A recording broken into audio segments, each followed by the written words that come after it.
एक बार एक इंसान अपनी जिंदगी से बहुत परेशान था। वह हर समय अपने आप को कोसता रहता था कि क्या जिंदगी मिली है मुझे, क्या जीवन है। हर परेशानी मेरे साथ ही है, हर दुख मुझे ही आकर घेरता है, हर झंझट मेरे ही सर पड़ती है। एक दिन इसी तरह अपने आप को बैठा हुआ कोस रहा था कि क्या नसीब है मेरा, क्या किस्मत है मेरी, क्या जिंदगी है मेरी, कि तभी अचानक एक बाज अपने शिकार को पंजों में दबाए हुए एक पेड़ पर आकर बैठ जाता है और वहीं पर अपने उस शिकार को खाने लग जाता है। यह परेशान आदमी जब उस बाज को देखता है तो कहने लगता है कि क्या जिंदगी है इसकी, क्या जीवन जी रहा है मजे का। ना इसे खाने की चिंता, ना पीने की, ना पहनने की और ना ही परिवार की। शिकार करता है और मस्त खुली हवाओं में कभी इधर घूमता है, कभी उधर घूमता है, सारे दिन आसमान में उड़ता रहता है। असल जिंदगी तो यही है, जीवन तो ये जी रहा है। और फिर वो आसमान की तरफ देखकर जोर जोर से चिल्लाता है कि काश मैं भी एक बाज होता तो मुझे भी कोई दुख ना होता, मुझे भी कोई परेशानी ना होती, काश मैं भी एक बाज होता। जब वह 2 से 3 बार जोर जोर से चिल्लाता है कि काश मैं भी एक बाज होता तो मुझे भी कोई दुख ना होता, मुझे भी कोई परेशानी ना होती, तो अचानक आसमान में बिजली कड़कने लग जाती है और आसमान से आवाज आती है कि हे इंसान, क्या ये हमने सच सुना कि तू हमारी दी हुई जिंदगी से परेशान है और तू एक बाज बनना चाहता है। तो इस आकाशवाणी को सुनकर यह इंसान हैरान रह जाता है और आसमान की तरफ देखकर कहता है कि हाँ, मैं सच में अपनी इस जिंदगी से बहुत परेशान हूँ, क्योंकि हर परेशानी मेरे साथ ही है, हर दुख मुझे ही है, हर तकलीफ मेरे ही साथ है। तो आसमान से फिर आवाज आती है कि हे इंसान, एक बार फिर सोच ले, हमने तुझे बड़ी प्यारी जिंदगी दी है, लेकिन अगर फिर भी तू चाहता है कि हम तुझे बाज बना दें तो हम तुझे बाज बना देंगे। लेकिन अगर एक बार हमने तुझे बाज बना दिया तो फिर हम तुझे बाज से इंसान दोबारा नहीं बनाएंगे। तो यह आदमी तुरंत जवाब देता है कि मैंने अच्छी तरह से सोच लिया है कि मुझे बाज ही बनना है, और एक बार बाज बनने के बाद मैं दोबारा कभी नहीं कहूंगा कि मुझे इंसान बनना है। तभी ऊपर से आवाज आती है कि जैसे तुम्हारी इच्छा, और वह इंसान बाज बन जाता है। बाज बनते ही वह इंसान खुली हवाओं में उड़ने लगता है, कभी उड़ता हुआ इधर चला जाता है, कभी उड़ता हुआ उधर चला जाता है, और सोचता है क्या मजे की जिंदगी है, असल जिंदगी तो यही है, ना कोई चिंता, ना कोई परेशानी, ना कोई डर। वह सारा दिन ऊंचे आसमान में उड़ता रहता है, 2-3 मिनट पंख मारता है, उसके बाद पंख मारना बंद कर देता है और लंबे समय तक हवाओं में तैरता रहता है। इसी तरह हवाओं में तैरते हुए शाम का समय नजदीक आ जाता है। तो वह सोचता है कि मेरे पास रहने का एक ठिकाना भी होना चाहिए, मेरा अपना एक घर होना चाहिए जहां मैं रात में आराम कर सकूं। तो यह सोचकर वह छोटी छोटी लकड़ियां इकट्ठा करने लग जाता है और एक ऊंचे पेड़ पर अपना घोंसला बनाने लग जाता है। एक एक लकड़ियां इकट्ठा करके वह अपने लिए एक सुंदर सा घोंसला तैयार कर लेता है और रात में उसी में सो जाता है और सोचता है सुबह उठकर शिकार भी करूंगा और सुबह उठकर फिर से मौज मस्ती भी करेंगे, खुली हवाओं में उड़ेंगे। सुबह होते ही वह शिकार की तलाश में निकल पड़ता है, हवाओं में उड़ता रहता है, ऊपर से जाकर देखता है कि कहीं जमीन में मुझे कोई शिकार नजर आए तो मैं तुरंत जाकर उसे दबोच लूं और वहीं पर खा लूं। लेकिन उसे कोई शिकार नजर नहीं आता। काफी समय बीत जाता है, वह लगातार ऊंचाई से शिकार को ढूंढता रहता है, लेकिन उसे कोई शिकार नहीं मिलता। फिर पास ही एक जंगल होता है, यह उस जंगल में चला जाता है, यह सोचकर कि शायद वहां कोई अच्छा सा शिकार मेरे हाथ आ जाए। यह जंगल के ऊपर उड़कर शिकार को ढूंढता रहता है, जंगल के अंदर जाकर भी शिकार को ढूंढता है, लेकिन इसे वहां भी कोई शिकार नहीं मिलता। शाम का समय नजदीक आ जाता है तो मायूस होकर वापस अपने घोंसले की तरफ लौट रहा होता है कि रास्ते पर थक कर एक पेड़ के ऊपर बैठ जाता है। जब यह उस पेड़ के ऊपर बैठा होता है तो उसकी नजर एक बीमार चिड़िया पर पड़ती है जो कि घायल अवस्था में होती है। यह तुरंत जाकर उसे दबोच लेता है, उसके पंख निकालकर अलग कर देता है और उसे खा जाता है। उस चिड़िया को खाने के बाद वह अपने घोंसले की तरफ उड़ जाता है और रास्ते में सोचता है कि चलो बीमार चिड़िया ही सही, लेकिन कुछ तो खाने को मिला। वह अपने घोंसले पर पहुंचकर आराम करने लगता है और सोचता है सुबह एक अच्छा सा शिकार पकड़ूंगा और अपनी भूख मिटा लूंगा। जैसे ही सुबह का प्रकाश होता है यह निकल पड़ता है अपने शिकार की तलाश में।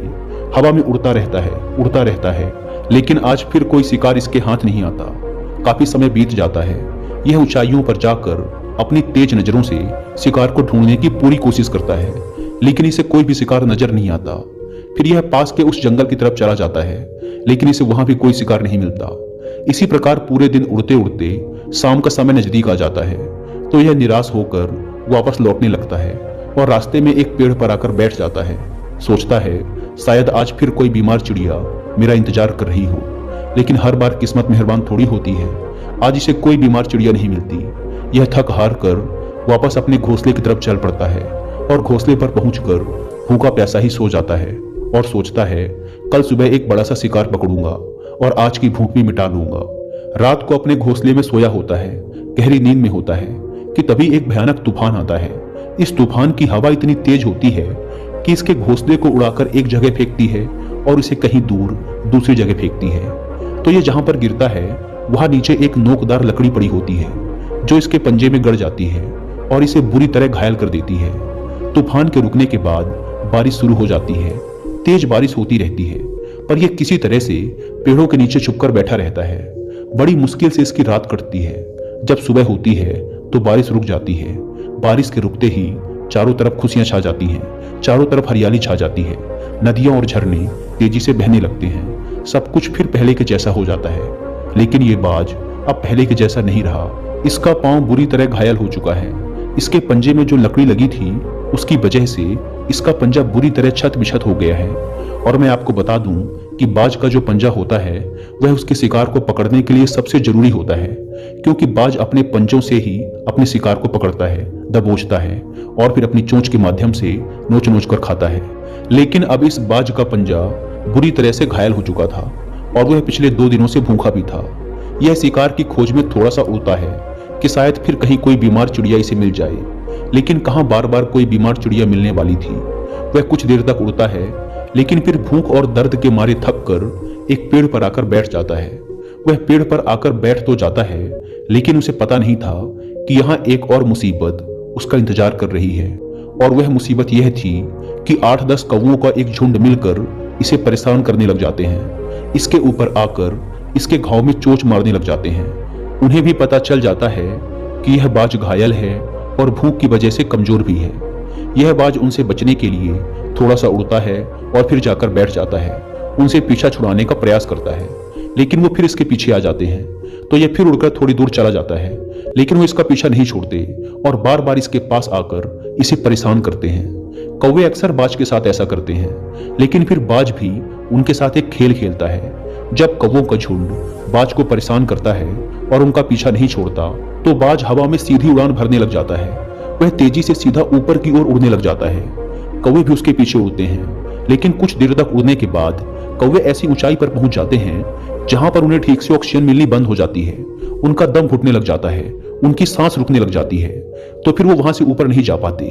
पर क्योंकि बाज तो बादलों से भी ऊपर उड़ सकता है इसीलिए वो तो ऊपर चला जाता है लेकिन कौवे वहां से ऊपर नहीं जा पाते और वो नीचे आने लगते हैं।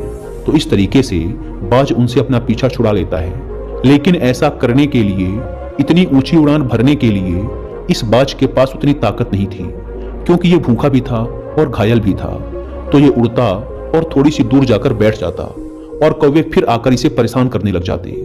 इसी तरह भूख और घायल हालत में एक दिन गुजर जाता है, दूसरा दिन गुजर जाता है, तीसरा दिन गुजर जाता है। लेकिन इस बाज की हालत में कोई सुधार नहीं हो रहा था। वह बद से बदतर होती जा रही थी। चौथे दिन जब ये बिल्कुल खत्म होने पर आ जाता है, इसके अंदर बिल्कुल ताकत नहीं बचती और इसका शरीर इसका साथ छोड़ने लगता है। तो यह किसी तरीके से उड़कर पास ही इंसानों की एक हॉस्पिटल होती है उसकी छत पर आकर बैठ जाता है और वहां से आने जाने वाले मरीजों को देखता है और अपने आप से कहता है कि काश आज मैं एक इंसान होता तो ऐसे छोटे मोटे जख्मों का हॉस्पिटल से इलाज करवा लेता या किसी को बता देता कि मैं भूखा हूं, परेशान हूं, मेरे साथ ये परेशानी है। लेकिन आज मैं एक ऐसा बेजुबान परिंदा हूं जो किसी से कुछ नहीं कह सकता, किसी को अपना दुख नहीं बता सकता, किसी से कोई मदद नहीं मांग सकता। यही बात सोचकर वह उसी छत पे अपना दम तोड़ देता है। वह अपनी जान की कुर्बानी तो दे जाता है लेकिन साथ ही साथ हमें यह सीख भी दे जाता है कि आपको जैसा बनाया गया है, आप जैसे भी हो उसी में खुश रहो और उसी में बेहतर करने की कोशिश करते रहो, ना कि इस बात से परेशान रहो कि काश मैं ऐसा होता, काश मैं वैसा होता, काश मैं ये बन जाऊं। आपको जैसा भी बनाया गया है आप उसी में अपना सर्वश्रेष्ठ करने का प्रयास करते रहो। दोस्तों, ये कहानी तो काल्पनिक है लेकिन हमें जीवन का एक बहुत ही महत्वपूर्ण नियम सिखाकर जाती है कि हम जैसे भी हैं अच्छे हैं, बस हमें उसी में अपना सर्वश्रेष्ठ करने का प्रयास करते रहना चाहिए। धन्यवाद।